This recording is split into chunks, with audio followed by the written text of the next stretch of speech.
everyone, it's Monica from Life is Art, and this is the Sunday 3:30 p.m.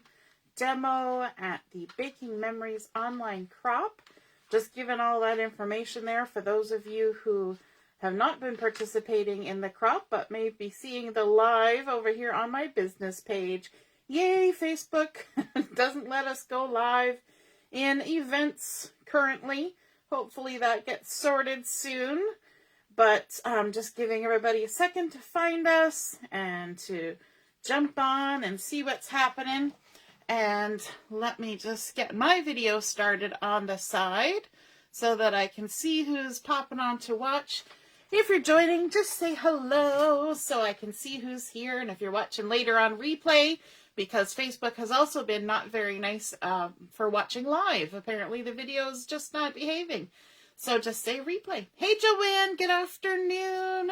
I see you joining in. And Carol's here too. Woohoo, you made it. Awesome. And so we are going to be doing something pretty fun again. This morning we did a stencil with an embossing folder, the Holly embossing folder. So this afternoon I thought we would delve back into our October to December catalog and take a look at this lovely stamp set here from the Cherish collection. And this is the card making stamp and thin cut and stencil. So you not only get a stamp, you get a thin cut, and you get a stencil, a 3-layer stencil. So I wanted to show you guys how that works. Hey, Jennifer, nice to see you. Finally got catching us live. Woohoo! Oh, wow, turkey's in the oven. Must smell good at your place. I'm looking forward to that tomorrow. Hey, Erica, nice to see you're watching. Hello, hello. So we're going to be looking at this. We're also going to be taking a look at the Mix-in collection. We're going to be using a piece of pattern paper from the Mix-in collections. And these are fun because all of the patterns here work with the collections that are in the catalog. And so that is fabulous. Oh, I see my video is kind of barfed out on the side there. So if yours has, just give it a refresh. Although you won't hear me giving you that instruction because if it's barfed out, then you're not going to hear me. So we're going to be using paper from the Mix-in collection. We're going to be using some glitter paper. We're going to be using some cardstock. Lots of fun stuff. And we're also going to be using a couple other thin cuts as well. And I'm just seeing here, I might have actually put one of my thin cuts away. Oh, no, it's still here. Good. This is why you don't clean off your desk, because then you'll have the things when you need them. Okay, so this stamp set that we're going to be looking at is the Cherish Cardmaking Stamp Thin Cut and Stencil. So let me pull everything out here so you can get a good look. So you're going to get the stamp set, and it's got this gorgeous swag of beautiful flowers. It's got some sentiments. You're in my thoughts today. Thankful for you. Hello there. Deepest sympathy. Lovely sentiments.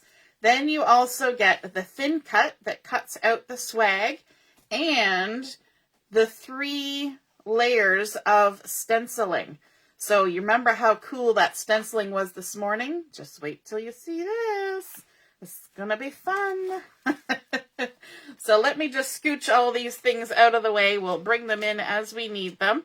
The first thing that we're going to need to do is we're going to need to stamp that big swag. So I've got my one Versamat over here flipped upside down to have a lovely stamping surface. And I've got my swag loaded up on my block. And this, it's a big stamp, so you have to put it on a big block. So this is, I think it's our 5x6. Yeah, 5 by 6.5 inch block. So it's a big block. It's also a good one to use a stamping platform with, because it's so big. You might need to have a couple goes at it, right? So I'm going to scooch this down a little bit closer to me, and I've got my intense black ink, and I'm saying that on purpose this time because I want to make sure because I'm going to do some coloring in of this stamped image, that I use the intense black ink, so I don't have any issues with bleeding or running or any of that stuff we don't like happening. So I'm going to go ahead and stamp this on my cardstock and hopefully get a good transfer. Sometimes when I use big stamps on my table, because my table is getting old and it kind of does this, so a big stamp on a big sturdy block like this, sometimes you have to give it a little extra love to make sure that it's all touching. The Versamat really helps with that because it's a nice squishy surface. And there we go, lovely. Set that aside so it doesn't fall over. So now you can see we have stamped up that beautiful swag of flowers. Isn't that gorgeous? But we're going to make it even more gorgeous. But before we do, I'm also going to do some stamping. While I've got all of this here, I'm going to bring in my Harbour ink. I love this Harbour color. I'm a sucker for blues, and Sapphire used to be my favorite, and now it's pretty much tied with Harbour as my favorite. So I have two favorites, Harbour and Sapphire. And I've also got a little piece that I'm going to be putting my sentiment on, and I've cut it out using these stitched scalloped brackets, thin cuts. So these, they come in two sizes, and I've used the smaller one with some peach cardstock, and I've cut that out, and it creates this cute little, if I can pick it up, scalloped, stitched, edged, nice little frame for putting a sentiment on. So I'm going to put this down here on my Versamat. And I'm using the Thankful for You sentiment. This is Thanksgiving weekend here in Canada. And so we're all kind of feeling thankful. And so just going to ink that up with Harbour. I'm going to move it closer to me so I can hopefully get it centered and straight on my little scallop. There we go. Not too bad. So I'm going to set that aside, set that aside. I'm going to restart my video because I'm sure other people have been saying hello. Yes, there we go. Hey, Mom. Hey, Joanne. You're back. Yay, found me. Found me again. Hi, Karen. Good morning in Australia. Hey, Heather. You went from waiting for you to being late. It's so easily done, right?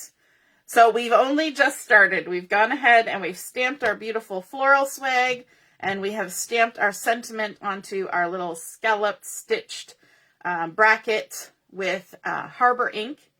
And so now we're going to move some things out of the way because I want to use my all-purpose mat now. And let me just scooch that right out of the way. We're going to use the all-purpose mat to do our inking. So let's just scooch that and scooch that.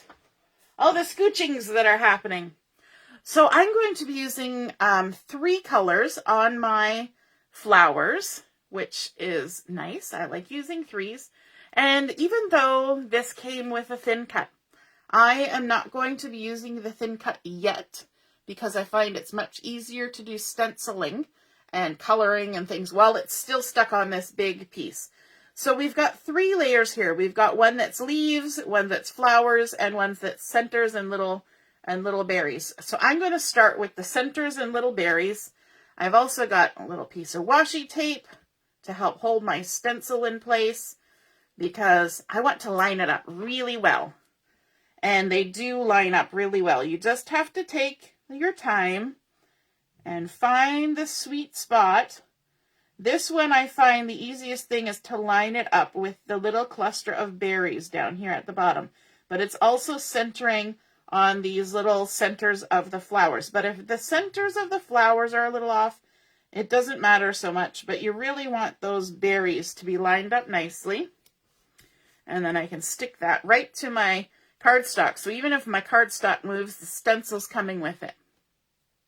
And then I'm going to do the centers and the little berries down here with my Flamingo ink and my blending brush that we're loving, especially for these tiny little stencils. And then I'm just going to go ahead and fill in the centers. So easy. I love this. I don't even have to color inside the lines, right? Once you get that stencil lined up, you don't have to worry about it. Everything's happening inside the lines. Takes a lot of the pressure off, right? When it just does it for you. And that's it. We're done doing those. That was quick and easy, wasn't it? Love it. Gonna save this sticky for the next one. Gonna set that aside. Close up my Flamingo. And our next layer we're going to work on is our flowers. So here's the layer with the flowers.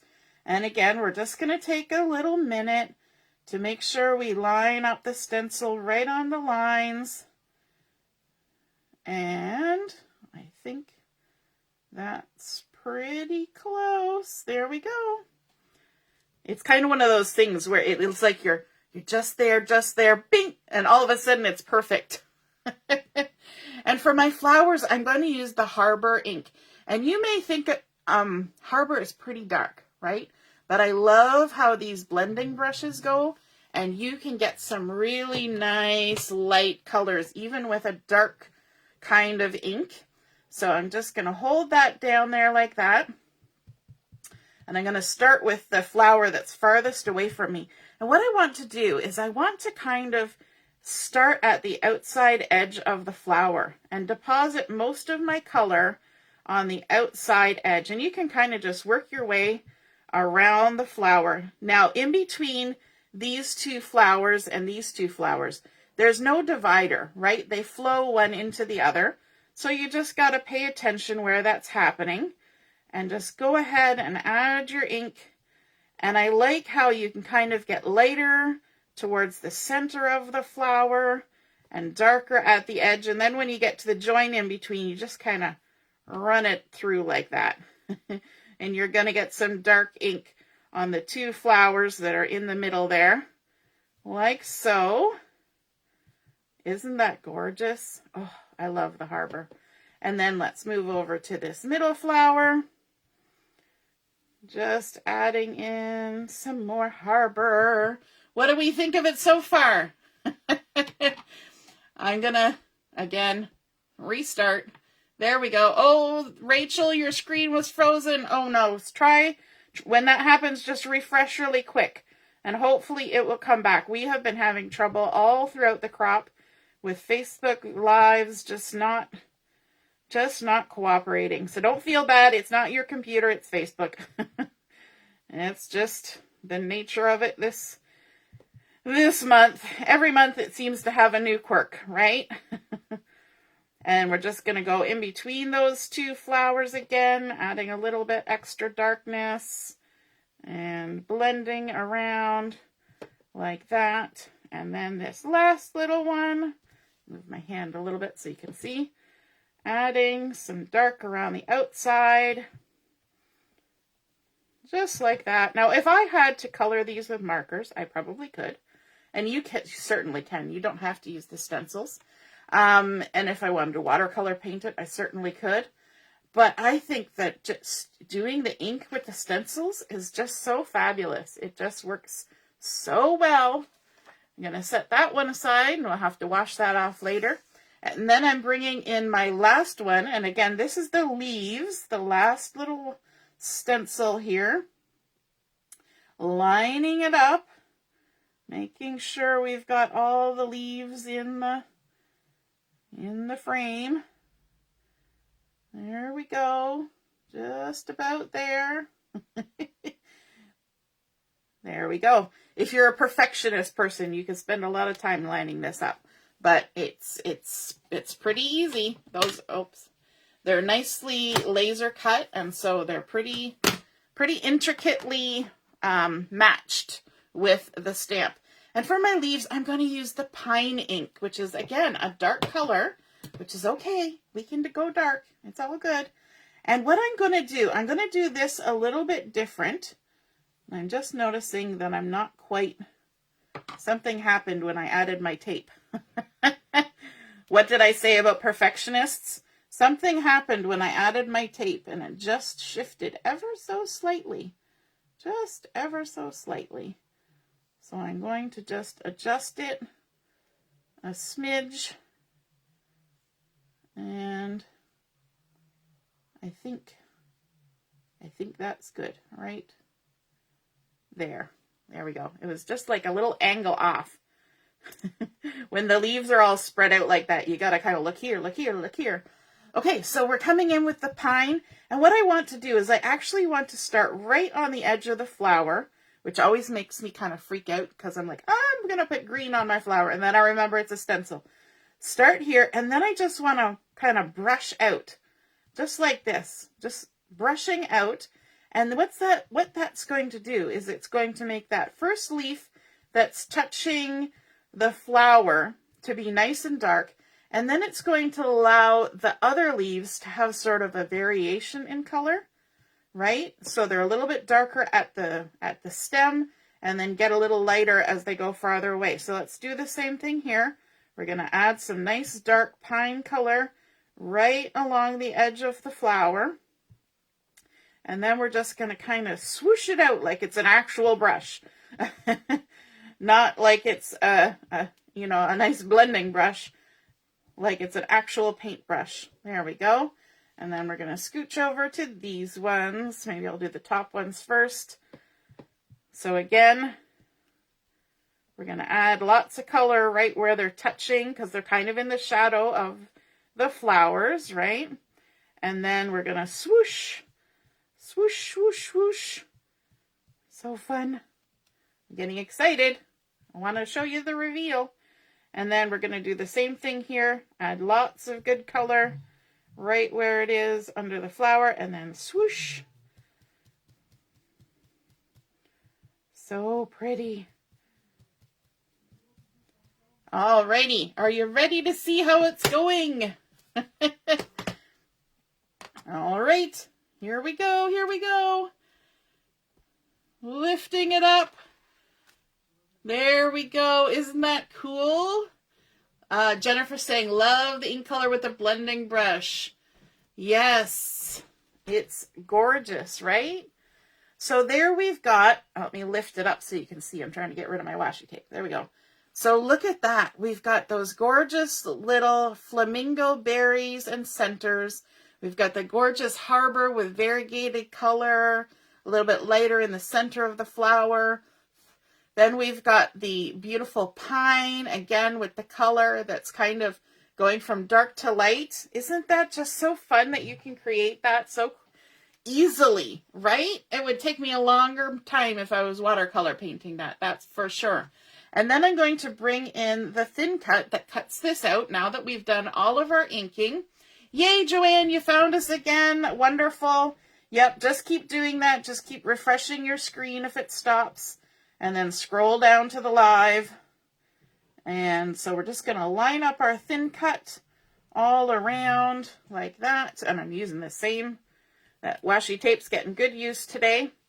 Stick that on there. Bring in my die cut machine. This is where you get your exercise when you're crafting. Just going to move the top plate. Stick this in here like this. And run it through. When you're running something through the die cut machine, it's a lot different from running something through in the general sense of the word, right? So there we go. And there's our piece that we've cut, and my finger's not picking it up. There's the piece that we inked. Woohoo! So quick and easy. Can you imagine if you were doing a whole bunch of these, maybe thank you cards for a wedding or an anniversary party, or even wedding invitations, or, you know, anything, Christmas cards, birthday cards, thank you cards. You could make a lot of these really quickly. Just stamp them all, ink them all, cut them all, and be like a whole process happening. So there we've got our piece cut, and I'm going to bring back in my Versamat so you don't have to stare at the glare for the whole video. And we're going to bring in our card base because, of course, we're making this into a card. And I've got my standard card base, and it's scored already. So I'm going to fold it with the bump side of the score line to the inside. because that's the best way to fold it. Give it a little crease with the handle of my scissors. You know what? There's no fussy cutting on this card. Oh, sadness. No fussy cutting, but I am going to use my scissors because I'm going to do a little bit of edge distressing. So my card base is 4 1/4 by 5 1/2, and this piece of peach cardstock has been cut to 4 1/8 by 5 3/8. Or 5 3/8 by 4 1/8, however you want to look at it. And I'm just going to use my closed scissors to do just a tiny little bit of roughing up the edge of my cardstock. And all you got to do is run it along there like that. You can use the open part of your scissors too, but it works just fine with the closed edge because these have got nice little sharp corners on them. These are very sharp scissors in many ways. And we'll just go all the way around. This just adds a little bit of texture and keeps it from looking quite so trimmed, I guess. Not as much roughing as you would get if you tore the paper, that's for sure, but just a little bit all the way around. Kind of lifts that edge, exposes a bit of the white core of the cardstock. And let's add some adhesive to the back. This is the lighter side of the peach. The side that I'm using is the true color side. And we're going to go ahead, take the backing off like that. And when I do this, I'm going to turn my card now. I like to have my fingertips right on the fold and just bring my paper up to it and kind of align it. And just check before I stick it down. Make sure it's going to give me a nice little border of white around the edges like that. The next layer I want to bring in, and we're not going to rough the edges on this, but look at that. I've got some gorgeous Harbour glitter paper. Isn't that beautiful? It's so stunning. I love how it catches the light, and you can see almost like some capri color in there, and almost like black. It's so dark, and then silvery tones. So pretty. But I don't want to stick it down just yet. No, yeah, I will. I was going to say, I don't want to do it just yet, but I do. I'm going to stick it down. So I'm going to add some adhesive to this as well. And the back of glitter paper, you can stick it down with any kind of adhesive. The front side of glitter paper, where the glitter actually is, a little bit more tricky. You definitely need to use liquid glue on that. So we're just going to send, oh, I didn't tell you what the size this was. So this has been cut to 5 1/8 by 3 7/8. So 5 1/8 by 3 7/8.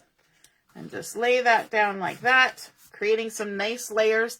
Now, if you didn't want to waste this whole chunk of glitter paper, because glitter paper is very precious, you could take some other die cut, and you could cut some out of the center.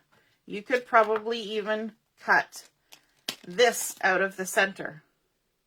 Okay, and then you have a frame and another panel that you can use, okay, or any other die cut that will fit in there, and use it. And then just stick it down with the hole in the middle, because what we're putting on next is going to cover it all up. Nobody will ever see it. Nobody's going to know. So if you don't want to use this whole piece, then use that technique. It's kind of like gutting out your pattern papers, right? And then we've got this piece from the Mix-in collection, and it's mink that's got sort of a textile, linen-y texture to it. You can't feel the texture, but it's printed. And then this cute little polka dot on top. And I've cut that out with the same ones that I was just showing you. That's why they're sitting here. The stitched rectangle frame thin cuts. I've gone ahead and cut it out so it's got a nice little stitched border. And I'm going to rough up the edges of this too. Hey, Christine, nice to see you're watching. Hello, Diane. Hello, hello.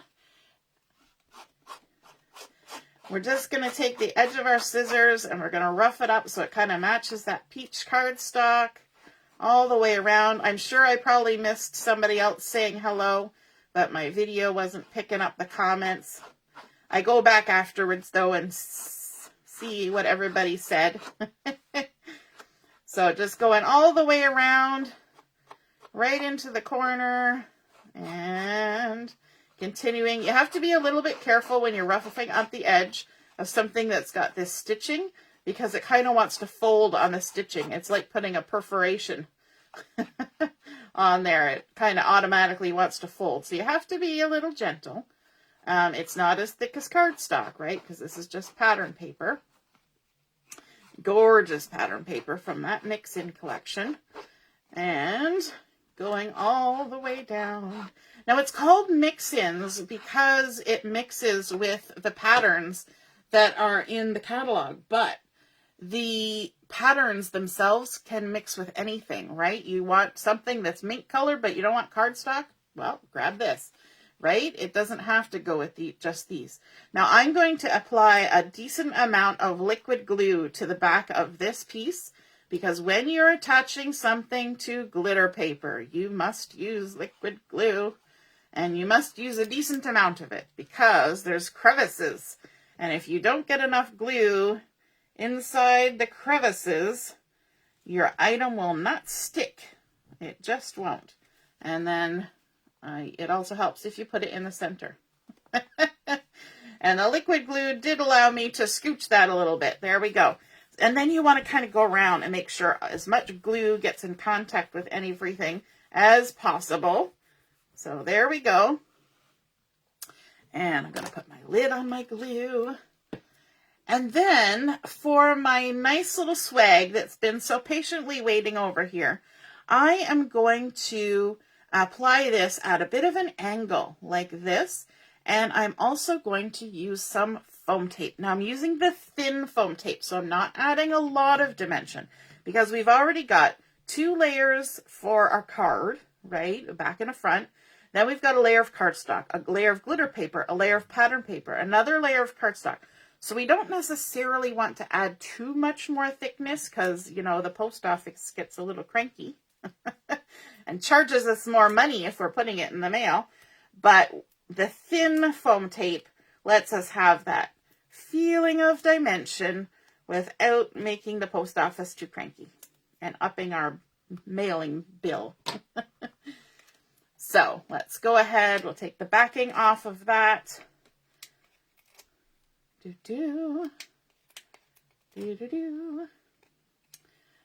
don't know why I do it, but I always make weird noises when I'm putting glue on things.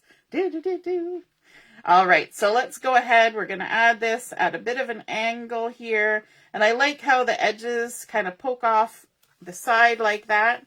And then we've got our nice little stitched scalloped bracket that we've cut out and stamped with the Thankful for You. And we're just going to go ahead and add some regular adhesive to the back of this. We don't need to pop it up. And then I have a question for you. I want to add a little bit of extra on here. I'm going to tuck that right under. So you'll notice when I put my foam tape on, I did not put the foam tape everywhere, and I didn't put it right to the edge, and that's so I can tuck things under. So we're going to do a little bit of card making by committee, and I'm trying to decide whether I'm going to use some of these pine dots that are here, or some of these clear sparkles to add a little bit of something. So let me know in the comments, should I add some sparkle or some pine dots? So let me know, and I will refresh my thing, so hopefully I will see them when they come in. Yes, Christine, a graduation party would be fabulous for this. Absolutely. And I'm going to have to keep refreshing to see any comments. Jennifer's saying pine, Karen's saying bling, bling something. Bling something. The clear sparkles? Is that what you're saying for bling? And Denise is saying sparkle. And I just have to keep refreshing so that I can see comments as they come in. Because if I don't, then I don't see them. It's just crazy. Yay. Yay, Facebook. Karen says yes to the bling, something, something. Okay, so we're going to go with the sparkles. Lovely. And when I'm lifting sparkles, I like to use my piercing tool because my fingers are just never going to grab these. So I just slide my piercing tool under and it kind of snags that little bit of a glue dot that's under there. And that allows me to pick it up. And I can also kind of do this, like, where do I want it? Where am I going to put it? What am I going to do with it? So I like that because sometimes we have a bit of indecision when it comes to adding little sparkles, right? So I'm going to add a couple there. And then let me see. Let's add one tucked in right there. And then maybe one down here as well. Just like that. So we've got 5 on there. And that gives us the impression of an odd number, which we love. We love odd numbers when we come to our crafting. So there we go. Isn't that stunning? I love that. So we've got our white daisy card base. We've got a layer of peach cardstock that we roughed up the edge just with our scissors. Then a lovely little layer, just a sneaky peek of that Harbour glitter paper that matches so well with our flowers. And then that Mix-in mink pattern paper that we used our stitched rectangle frame to cut out, layered up with our stitched scallop bracket, thin cut, and our sentiment, thankful for you. And of course that gorgeous focal point, the Cherished Cardmaking stamp with a thin cut and 3 layers of stencils so we could get Flamingo, Harbour, and Pine all worked in there. I think that is just gorgeous. And of course, a few little clear sparkles just for fun so we can have a little sparkle when we take a look at our card. So I hope you guys had fun seeing how that Cherish card making stamp and thin cut and stencil comes together. How gorgeous is that? All right, have a wonderful afternoon. We will see you again at 7 o'clock for our evening chat and craft, and then that's kind of the end, but because it's the holiday weekend here in Canada, I've given everybody 1 extra day to finish up any challenges that you maybe had to skip doing already because you were busy eating turkey or ham or some such. So the challenges and the games, you can keep working on those until midnight on Monday. If you'd like to put an order in, just get in touch with me or put it in on the website before 10 a.m. on Tuesday so that you can get your name in the mystery host draw. And I will be posting the prize draw hopefully by 2 o'clock on Tuesday because I got to leave at 2 to pick up my daughter from school. So that's my challenge, to get it done by 2 o'clock and posted. All right, so have a fabulous rest of the day. And I have been loving seeing all of your gorgeous artwork. And I get to, once I'm done tonight, I get to go through and just really look at it and see all the fun stuff that you guys have been creating. It looks fabulous. Loving it. All right. Have a wonderful evening. Toodaloo. Bye.